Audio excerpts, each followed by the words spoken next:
नमस्कार दोस्तों, ये video editorial compilation for mains का पार्ट है। आप प्लेलिस्ट में जाके एडिटोरियल की वीडियोस पेपर वाइज और टॉपिक वाइज देख सकते हो। और अगर आप दिसंबर 2019 के बाद की वीडियोस को देखना चाहते हो तो वीडियो के नीचे मौजूद ज्वाइन बटन की सहायता से आप मेंबरशिप को ज्वाइन कर सकते हो। चलिए डिस्कशन स्टार्ट करते हैं। आप जीएस पेपर 3 के इस टॉपिक से आर्टिकल को रिलेट कर सकते हो। क्या कंटेस्ट है?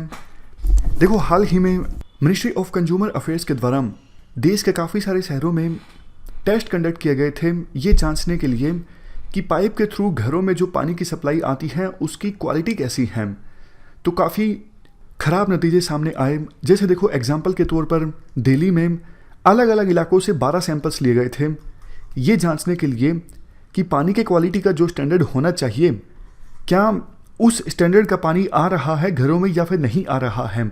तो सामने ये आया कि 12 के 12 जो सैंपल्स लिए गए थे पानी की क्वालिटी टेस्ट स्टैंडर्ड के हिसाब से नहीं है। इसके अलावा देखो, बेंगलुरु, चेन्नई, देहरादून, जयपुर, इन शहरों में भी 10 सैंपल्स लिए गए थे और 10 के 10 सैंपल्स फेल हो गए। मुंबई एक ऐसी सिटी रही जहां पर पानी की जो सप्लाई होती है वो कुछ हद तक ठीक है, अदरवाइज बाकी शहरों में तो सप्लाई वाले पानी की जो क्वालिटी है बहुत ही ख़राब मिली और पीने योग्य नहीं मिली। इसके पीछे देखो, वैसे तो काफ़ी सारे रीजंस हो सकते हैं, लेकिन दो जो मुख्य रीज़न हैं वो इस प्रकार से हैं। आजकल शहरों में पैकेज्ड ड्रिंकिंग वाटर पर ज़्यादा फोकस किया जाता है। जो बोतल वाला पानी आता है बिस्लरी का और दूसरी कंपनीज का, उनको ज़्यादा खरीदा जाता है शहरों के लोगों के द्वारा।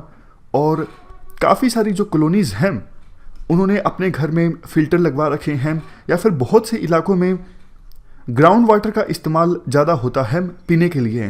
तो इस वजह से सप्लाई वाले पानी की क्वालिटी पर ज़्यादा ध्यान दिया ही नहीं जाता, मीडिया भी ज़्यादा सवाल नहीं उठाती हैं। ये कुछ मेजर रीजंस हैं जिसकी वजह से अथॉरिटीज़ ने ध्यान देना कम कर दिया है सप्लाई वाले पानी की क्वालिटी के ऊपर। वैसे स्टैंडर्ड्स तो काफ़ी कुछ कहते हैं, जैसे घरों में पानी की जो सप्लाई होती है उसमें वायरस नहीं होने चाहिए, पैरासाइट्स, माइक्रोस्कोपिक ऑर्गेनिजम्स, ये सब नहीं होने चाहिए, और टॉक्सिक सब्सटेंसेस जो होते हैं वो भी कंट्रोल लेवल में होने चाहिए। लेकिन जो रिजल्ट अभी सामने आए हैं टेस्ट में, उनसे तो ये जाहिर होता है कि अथॉरिटीज़ जो हैं उनकी अकाउंटेबिलिटी फिक्स होती नहीं है। उनसे सवाल पूछा नहीं जाता है कि आप ख़राब पानी क्यों सप्लाई कर रहे हो। तो जो स्टैंडर्ड्स तय हैं उस स्टैंडर्ड्स के हिसाब से घरों में पानी की सप्लाई नहीं की जा रही है।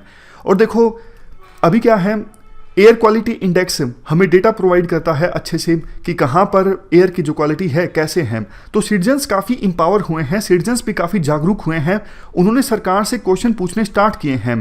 बट पानी की क्वालिटी से संबंधित जो डेटा है वो पब्लिक डोमेन में ज़्यादा अच्छे से उपलब्ध होता नहीं, तो सिटीजन्स भी एम्पावर्ड फील करते नहीं, वो भी ज़्यादा सरकार से क्वेश्चन पूछते नहीं।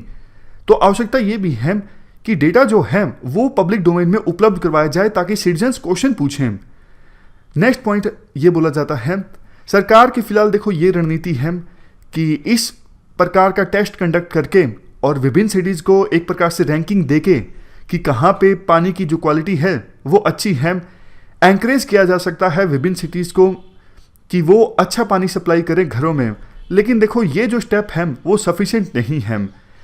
एक बाउंडेशन होनी चाहिए गवर्नमेंट अथॉरिटीज़ पर, गवर्नमेंट एम्प्लॉयज़ पर कि वो तय स्टैंडर्ड के हिसाब से पानी सप्लाई करें, अदरवाइज आपके खिलाफ एक्शन लिया जाएगा। इसके अलावा देखो, स्टेट गवर्नमेंट्स को इंटीग्रेटेड व्यू लेना होगा housing, water supply, sanitation, waste management, इन सभी सर्विसेज का। कुछ ही समय पहले नीति आयोग ने एक रिपोर्ट पब्लिश की थी जिसमें उन्होंने कहा था 2020 आते आते हमारे देश के 11 शहरों में ग्राउंड वाटर ख़त्म हो जाएगा, मतलब ग्राउंड वाटर को एक्सेस नहीं किया जा सकेगा। और ऑलरेडी देखो, 1/3 अर्बन लोकल बॉडीज़ ऐसी हैं जो साल के किसी न किसी हिस्से में वाटर क्राइसिस का सामना करती हैं, एक्सेसिव एक्सट्रैक्शन, फेल्ड मानसून और अनप्लान्ड डेवलपमेंट की वजह से। तो आप समझ सकते हो आने वाले समय में पानी की जो समस्या है वो कितनी ज़्यादा गंभीर होने वाली है। कंक्लूजन में कहा जाता है, देखो, एक सेपरेट एजेंसी होनी चाहिए हर एक स्टेट में जो समय समय पर पानी के क्वालिटी की जांच करे। और देखो, वो एजेंसी जो पानी की सप्लाई करती है घरों में, उसके ऊपर जिम्मा नहीं होना चाहिए टेस्ट कंडक्ट करने का, क्वालिटी को जांचने का, क्योंकि यहाँ पर कन्फ्लिक्ट ऑफ इंटरेस्ट पैदा हो जाता है। क्योंकि अगर वही एजेंसी जो पानी की सप्लाई करती है वही टेस्ट करेगी तो वो तो देखो यही दिखाएगी ना कि हम जो पानी सप्लाई कर रहे हैं उसकी क्वालिटी अच्छी है, अदरवाइज तो उनकी बेइज्जती हो जाएगी। तो इसलिए किसी दूसरी एजेंसी के पास जिम्मा होनी चाहिए कि वो जांच करे समय समय पर घरों में पानी की जो सप्लाई हो रही है उसकी क्वालिटी कैसी है, और जो डेटा प्राप्त होता है उस डेटा को पब्लिक डोमेन में रखा जाए ताकि सिटीजन्स एम्पावर्ड फील करें और गवर्नमेंट के ऊपर भी प्रेशर आए। और आवश्यकता देखो ये भी है, सिर्फ पानी की सप्लाई को क्लोरीनेट करने से काम नहीं चलेगा। अगर देखो पानी की सप्लाई को क्लोरीनेट किया जाता है तो इससे पैथोजेंस ये सब रिमूव हो जाते हैं।